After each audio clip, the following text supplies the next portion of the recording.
स्वागत है आप सभी का। आप देख रहे हैं द राजनीति का विशेष सेगमेंट खबर और विश्लेषण। मैं हूं जब्बार खान। दोस्तों, कभी पाक थल सेना के प्रमुख रहे आसिम मुनीर अब पाकिस्तान के फील्ड मार्शल हैं। बावजूद इसके उनके चेहरे पर वो मुस्कान नहीं। अब आप कहेंगे इंडियन आर्मी से पिटने की वजह से ऐसा हुआ, आप सोच सकते हैं। लेकिन दोस्तों, भारत से पाकिस्तान तो हमेशा ही मार खाता रहा है।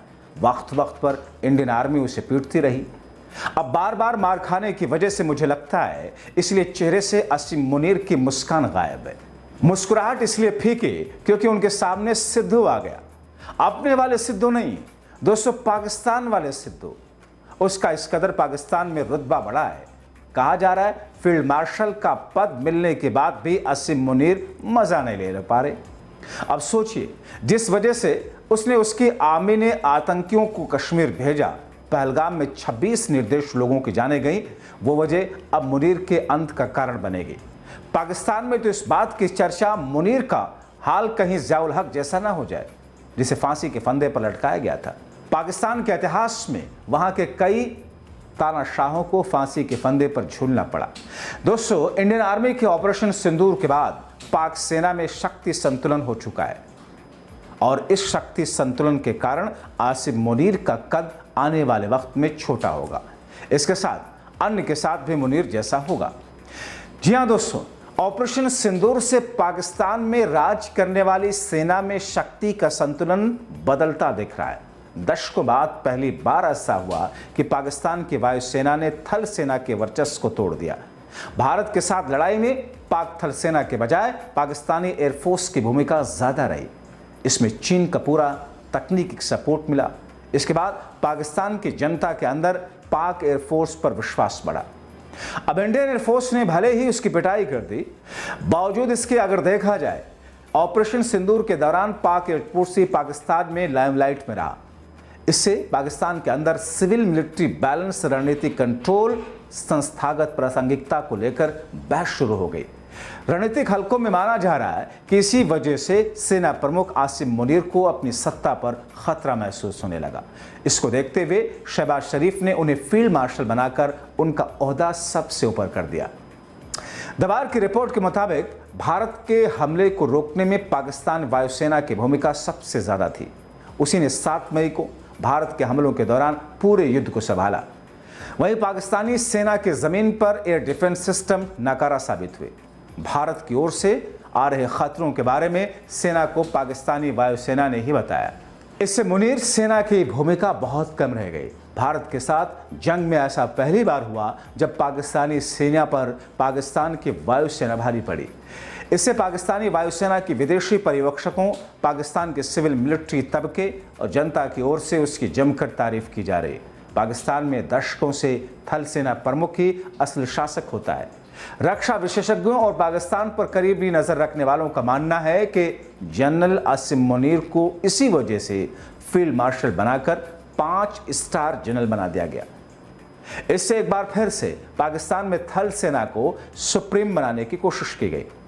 आलम यह है कि पाकिस्तान के नेता, मीडिया, रिटायर्ड जनरल भी पाकिस्तान की वायुसेना के चीफ ज़हीर अहमद बाबर सिद्धू के नेतृत्व की तारीफ कर रहे हैं। इसी देश में लोगों का ध्यान पाकिस्तानी सेना के रावलपिंडी स्थित मुख्यालय से हटकर इस्लामाबाद के नज़दीक स्थित एयरफोर्स के मुख्यालय पर हो गया। यह भी चर्चा है कि पाकिस्तान की नागरिक प्रशासन पाकिस्तानी एयरफोर्स का इस्तेमाल सेना और उसके प्रमुख जनरल मुनीर के खिलाफ इस्तेमाल कर रहे हैं। इससे पहले सेना भी इसी तकनीक का इस्तेमाल देश की राजनीति पर कब्जा करने के लिए करती थी। पाकिस्तानी एयरफोर्स की तारीफ करते हुए पीएम शहबाज ने एयरफोर्स के चीफ सिद्धू का कार्यकाल बढ़ाया। इसको लेकर भी चर्चा है कि जनरल मुनीर की संदेश है। पाकिस्तान के इतिहास में यह दूसरी बार है जब किसी एयरफोर्स चीफ का कार्यकाल बढ़ाया गया। पाकिस्तान में हमेशा से सेना को ही बढ़ावा दिया गया। एयरफोर्स और नेवी को 2म दर्जे का व्यवहार झेलना पड़ा। पाकिस्तान में सेना के कई जनरल तानाशाह बने और उन्होंने वर्षों तक शासन किया। मगर अब जबकि भारत से पिटने के बाद पाकिस्तानी सेना और पाकिस्तान के तीनों सेनाओं की बात करें, जिस किस्म की वहां परिस्थिति इस वक्त उत्पन्न है, वैसे में पाकिस्तान, वहां के प्रधानमंत्री शहबाज शरीफ ने जो रणनीति अपनाई है उसके बाद क्या कुछ होगा देखना अहम होगा। आप क्या सोचते हैं? अपनी राय कमेंट बॉक्स में जरूर लिखें। अभी के लिए इतना ही, बहुत शुक्रिया। क्योंकि बहुत शर्म की बात है कि अपनी राजनीतिक विफलता को, अपनी कूटनीतिक विफलता को, अपनी सामयिक विफलता को छिपाने के लिए अब मोदी सरकार मांग के सिंदूर को ढाल बनाना चाहती है। और मैं जानना चाहती हूं कि सेना के पराक्रम का श्रेय, सेना की बहादुरी का श्रेय, सेना की वीरता का श्रेय बटोरने के लिए आखिरकार मोदी सरकार किस हद तक नीचे गिरेगी। ये विजुअल्स आप चलाइएगा जरा,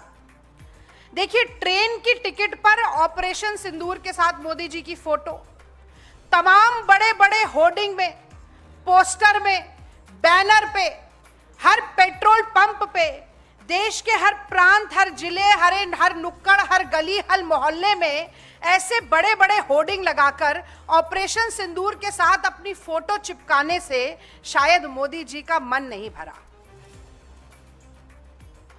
किसी बटालियन पर, किसी भारत की सीमा पर खड़े होकर भारत की रक्षा के लिए वर्दी नहीं पहनी मोदी जी ने। सिर्फ फोटो ऑप के लिए सेना की वर्दी के साथ स्वांग रचने, नाटक और नौटंकी करने से नरेंद्र मोदी जी का जी नहीं भरा। और ऐसा मैं इसलिए कह रही हूं कि ये जो होर्डिंग आपको दिख रहा है अभी,